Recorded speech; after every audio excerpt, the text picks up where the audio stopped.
Who are the non-roster invitees in spring training that stand out to me? I'm going to tell you on today's show.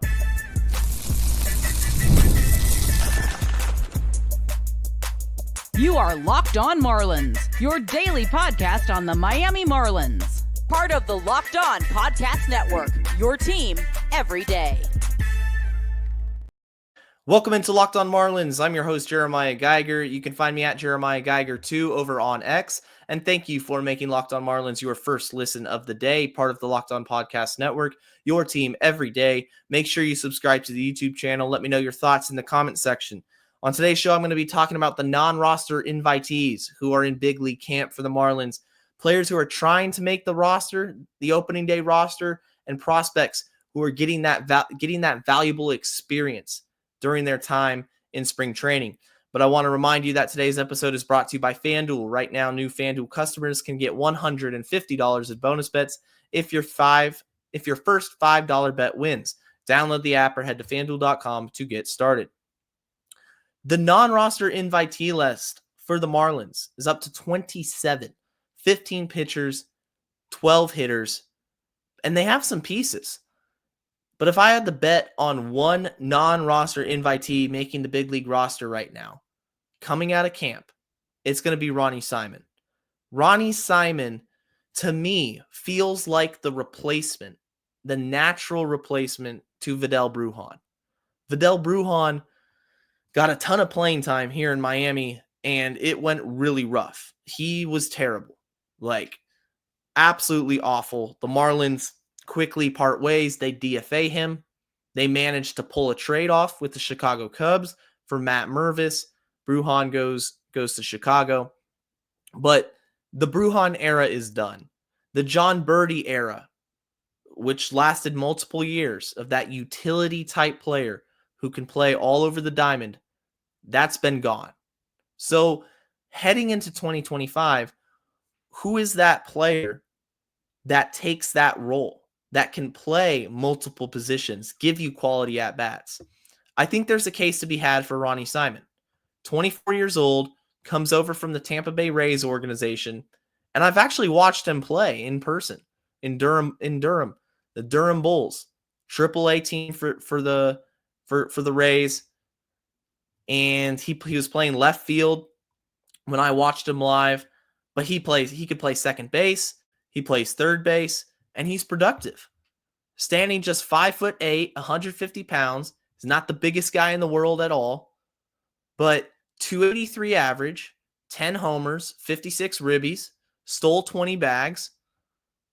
Then this is all in AAA. You go back a couple years in 2022 across high A and double A, he had 22 bombs.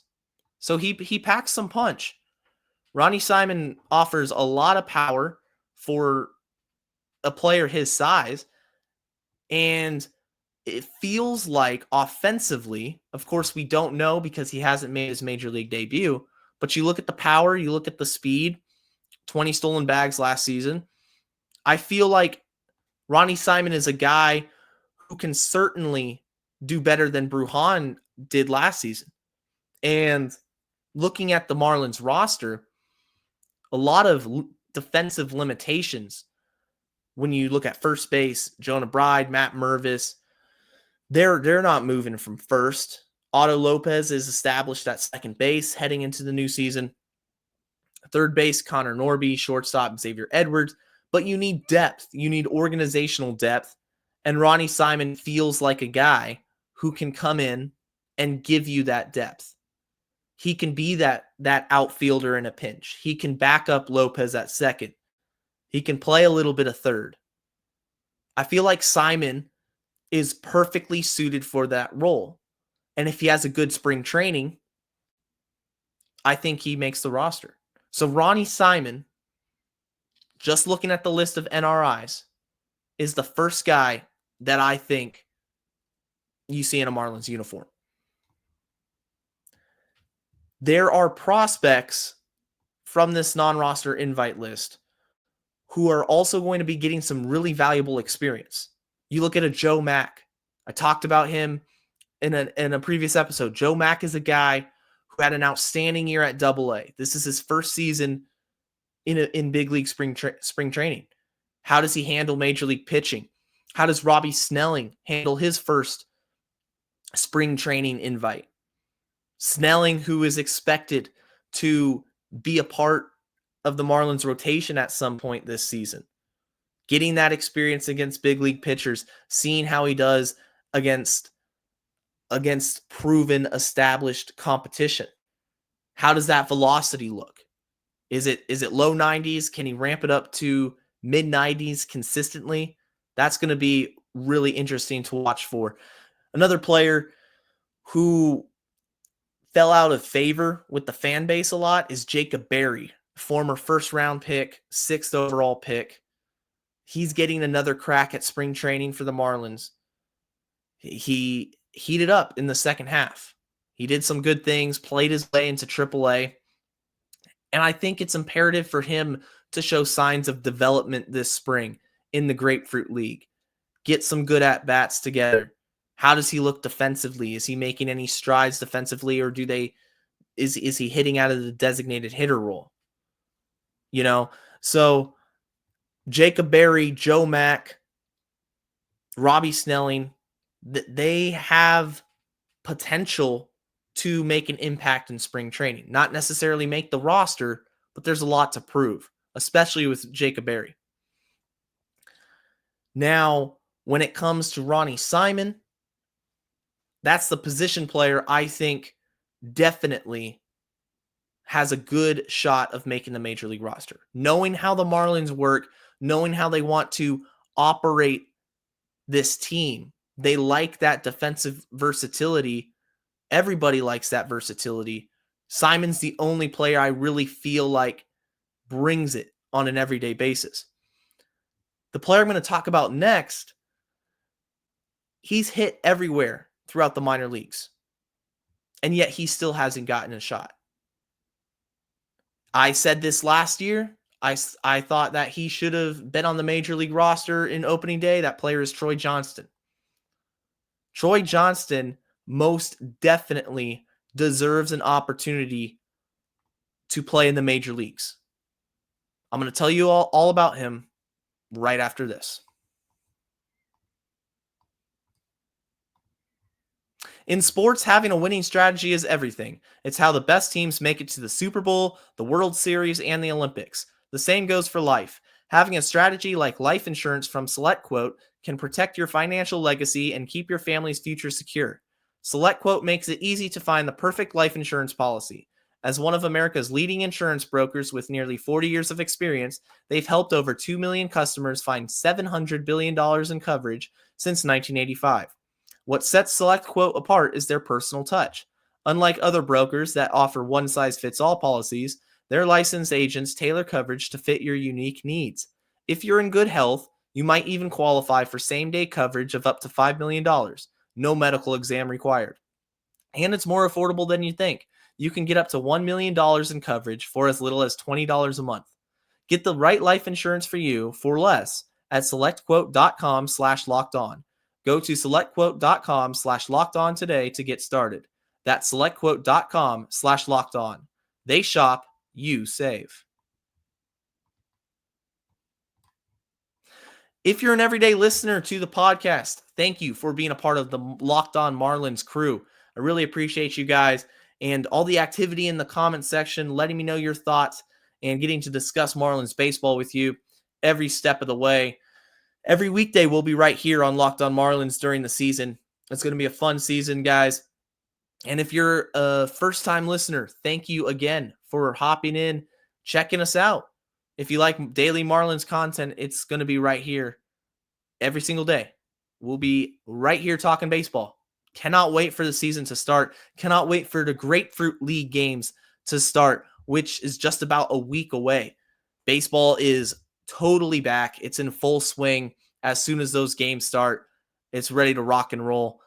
And one of the players who will be in spring training is Troy Johnston. And man, he needs a shot. He needs an opportunity in the major leagues. It's not just about, spring training, he's an NRI, get him some at-bats. No, he deserves, without a doubt, to be on the opening day roster. And not a lot of people talk about him at all. And I don't understand why. If you look at Troy Johnston, just from the numbers perspective, he's hit everywhere he's gone. Starts off at low A back in 2019. Hits there, gets promoted. His 2022, his first year in Double A. He hits. 2023, he really breaks out. He goes for 307, 26 bombs, 36 doubles, 116 RBIs. And that is 2 years ago. And he gets that promotion to AAA, plays a ton of games there, hits in AAA. Hits every level he's been at. 27 years old, and he still hasn't debuted for the Marlins. They have chosen other players to fill out the roster, going back to last season, guys, than him. And I don't understand why. Baseball is about production. If you produce, you should play. You should get an opportunity to play. Johnston hasn't been afforded the opportunity to play Major League Baseball. And instead, he's down in AAA and he goes to work. What does he have to prove, guys?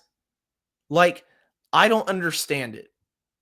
I don't understand last season calling up Griffin Conine, who has a 30% strikeout clip throughout the minor leagues. The strikeouts are a huge issue going into this season and competing for a starting outfield role. The strikeouts are still going to be there. Why is he afforded an opportunity last year, but Troy Johnston hasn't been afforded anything? Not once. He wasn't protected a couple years ago in the Rule 5 draft, and no teams picked him, which I was grateful for because I like having him in the organization. But he produces at every single level and still doesn't get a chance. Johnston doesn't strike out at a 30% clip. He's hovering around 18. That's not bad. The power is there. The extra base hits are there. The average is there. Is he a 5-tool player? Probably not.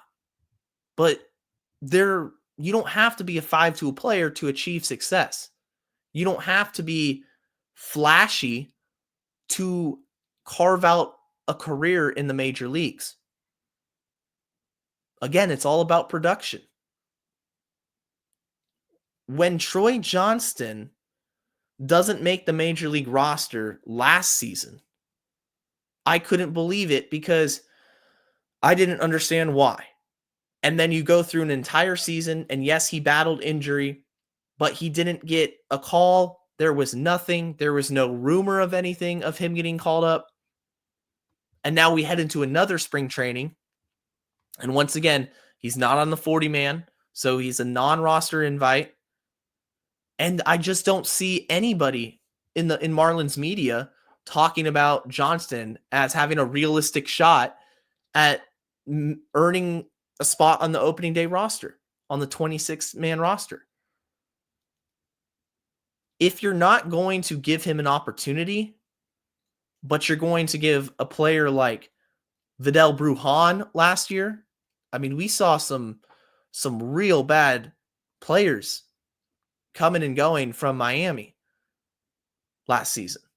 And we're entering another season where the roster turnover is expected to happen.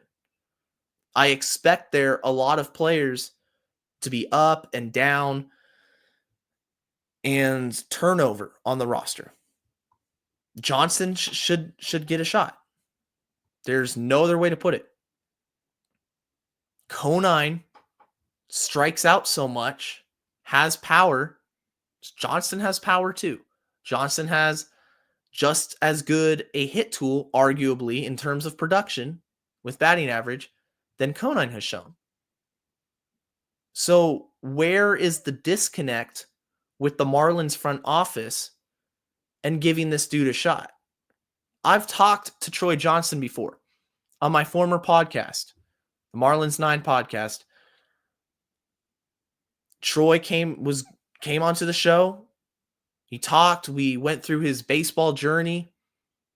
He's a great stand-up dude. He wants this opportunity more than anybody. I mean, it's his dream. It's every ball player's dream. And if you're the Marlins, if you're not going to give him it, then trade him to a team, do something so that he can get this opportunity. Because I really am rooting for the dude. It's one of those things where he's such a professional and he'll never come out and say it, but call him up. We're a rebuilding team anyway. The Marlins aren't going to be winning this season. It's just very unlikely that the roster is going to be set for the entire season. It's not going to happen. There's going to be players coming and going. Johnston, you look at the outfield. He plays outfield. He can play first base. The outfield is wide open. That competition is wide open. My prediction right now, not prediction, this is what I would want, would be center field Dane Myers, right field Jesus Sanchez. They're locks. Left field, I want to see Kyle Stowers, because if he can hit the fastball and adjust to the heater at the major league level, then they could have something there. I'm not ready to give up on Stowers. And then for my bench, I would have Troy Johnston and Javier Sanoja. Give Johnston that shot off the bench. Victor Mesa Jr. would be the first one I would call up from AAA. But there's no point in having Troy waste away for another season in AAA when your outfield, besides Dane Myers and Jesus Sanchez, is wide open. It's completely wide open. The competition there among 6, 7, 8 guys is going to be huge. There's a ton of names. Derek Hill. He's a veteran who got a shot. He was a waiver claim. They brought in Derek Hill last summer as an external option, and he did play center field, but I don't think Derek Hill has a future necessarily with the Marlins long term. See what you have. In the next segment, I'm going to be talking about the left-handed pitchers on the non-roster invitee list. There's a couple of them that I really like, and I think could, if they figure it out, have an impact on the Marlins this season. The Marlins need left-handers. I'm going to talk about that coming up next. When the game tips off, the NBA action is just getting started, and there's no better place to get in on it than FanDuel, America's #1 sportsbook. With FanDuel, you can place live bets throughout the game, so even if you miss the opening tip-off or want to bet on a fourth quarter comeback, you can stay in the action. And if you're looking for a bigger payout, you can even combine your live bets into a same-game parlay. You will love using FanDuel's live betting feature because it keeps every moment of the game exciting. Whether you're backing your team for a late-game rally or picking a player to hit a clutch three, you'll never feel like you miss your chance. Plus, the app is easy to use, and when you win, you get paid instantly. Right now, new FanDuel customers can get $150 in bonus bets if your first $5 bet wins. Just visit FanDuel.com to join today. That's FanDuel.com for your shot at $150 in bonus bets. Make every moment more with FanDuel, the official sports betting partner of the NBA.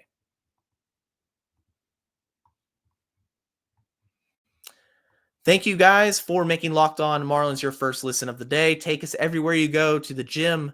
If you're cooking, put your AirPods in, listen to us on Spotify, Apple, wherever you get your pods, and the YouTube channel, of course. Make sure you're subscribed. Turn those notifications on so you don't miss a podcast. We'll be here Monday through Friday, bringing you the best Marlins content daily. The Marlins have invited a few left-handed pitchers on the non-roster invitee list. And I think that's on purpose because they have a clear need for it.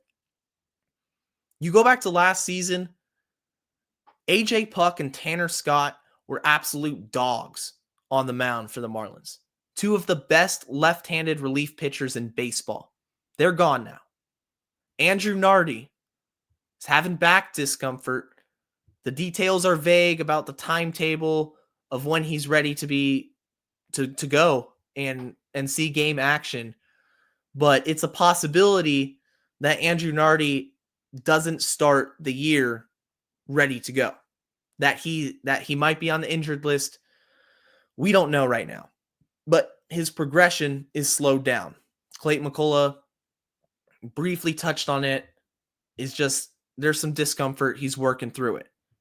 So besides Andrew Nardi, the only other left-hander, now I hope I'm going to get this name right here, Anthony Veneziano is the only lefty left on the Marlins 40-man roster.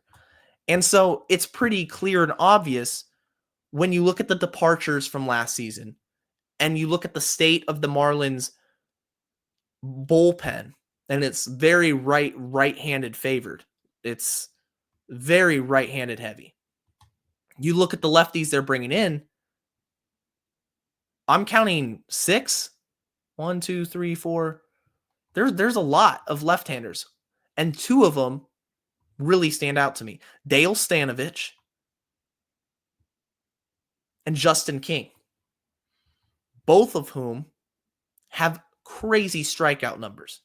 I want to talk about Dale Stanavich first. Dale Stanavich, the pride of Rutgers University, he is a smaller left-handed pitcher. You don't see a ton of relievers standing 5'11", 175 pounds. But man, he's got an arm. Fastball, 98 miles an hour. It's got good ride on it, so it's got a lot of life. It's got a tight gyro slider, really good slider, fastball slider guy. But you look at these strikeout numbers. 2024, he started off in high A Beloit. Got promoted to double A, makes 1 appearance in triple A. So he makes his way to triple A, but the majority of his time, he's in high A and double A. But these numbers, guys, had it right here. Hold on there we go. So in double A with Pensacola, 29 games, ERA is 2.25, 40 innings, 59 strikeouts. He had 86 strikeouts across high A and double A, and that one game in triple A for Jacksonville. 86 strikeouts and 59 in the third. That'll play. That will play. The issue with Stanavich is the control. Can he control his stuff? He tends to get walk happy sometimes and walk a lot of batters. But you look at it, it reminds me, honestly, a lot of Tanner Scott. Tanner Scott was the same kind of deal. Really good stuff. Worked around the walks. He never truly got over the command issues. And that's why sometimes, hey, we lived on the edge. But Tanner Scott was an absolute force, even with the command issues. I think Stanavich can be that same type of player. You have that elite fastball, elite slider. The velocity is crazy.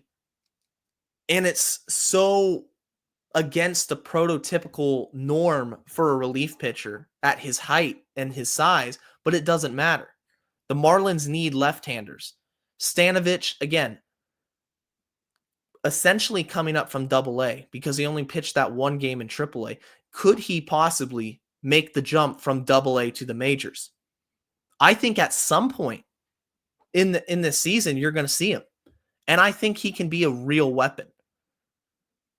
He is a player that when you look at the Marlins and you look at their bullpen and you're trying to find pieces, he's a homegrown guy, former 8th round draft pick. He could immediately make an impact this year and be a very valuable asset in their pen. With a rebuilding team, the bullpen is always going to be in flux. We saw last season, they decimated the pen. Brazoban traded, Tanner Scott traded, AJ Puck traded. It was kind of pieced together at the end. This season, and especially in spring training, you're going to see guys compete and have an opportunity to win a role coming out of camp. Justin King is another guy, left-hander. 58 strikeouts in 37 innings last year. Again, these guys with strikeout stuff have an opportunity in spring training to make that jump onto the 26-man. I don't think the Marlins can roll into 2025 opening day with Andrew Nardi and Veneziano as the only left-handed options. I think that's very clear based on just the non-roster list. You have those left-handed pitchers that you've invited, 6 of them. I think 1 or 2 of them have a very good shot to make the roster. Going back to the first segment, if I had to bet on one player from the NRI list, it's Ronny Simon. If I had to look at the needs of the Marlins roster, that second need is that left-handed reliever, because I'm not very high on Veneziano, and I want to see what Stanavich and Justin King possibly bring. Stanavich has barely pitched above Double-A. He had that one game, but he dominated Double-A. He was unhittable. Justin King didn't debut in Triple-A. He only pitched for Pensacola and also in for 2 teams. Both Double-A. So when he was in the Marlins organization, though, 17 games in Double-A, 2.55 ERA, struck out 32 batters across 17 2/3. So he has a ton of good stuff. Could Stanavich and King make the jump from Double-A to the majors? It's wide open. The door is wide open. My favorite right now is Stanavich. He's unhittable against left-handed pitchers, or batters, rather. He's just unhittable. And when you have a guy with such unhittable stuff, and the only thing is that command, you saw how the Marlins viewed Tanner Scott. I'm not saying Stanavich is going to become Tanner Scott, but I do believe he will be a weapon at some point. I do believe if everything goes well for him, he could carve out a late inning role at some point this season. I think his stuff is that good. This week, we're going to have a couple guests I'm excited for. A couple guests. Tomorrow's show is going to be Smokin' Joe Frasero, former beat reporter for the Marlins. It's always good to talk with Joe. And we got Grapefruit League games coming up. It's February 17th. First Grapefruit League action is February 22nd. So we are right there, so close to actual baseball games being played. I like what the Marlins are doing so far in spring training. We're seeing them put in the work. Live action. Max Meyer is coming out that he's developing a sweeper and a sinker. We love seeing that. It's going to be fun. It's going to be really fun, guys. We'll be back again tomorrow with Joe Frasero. Make sure you tune into that one, guys. Stay safe. Let's go fish. Go Marlins.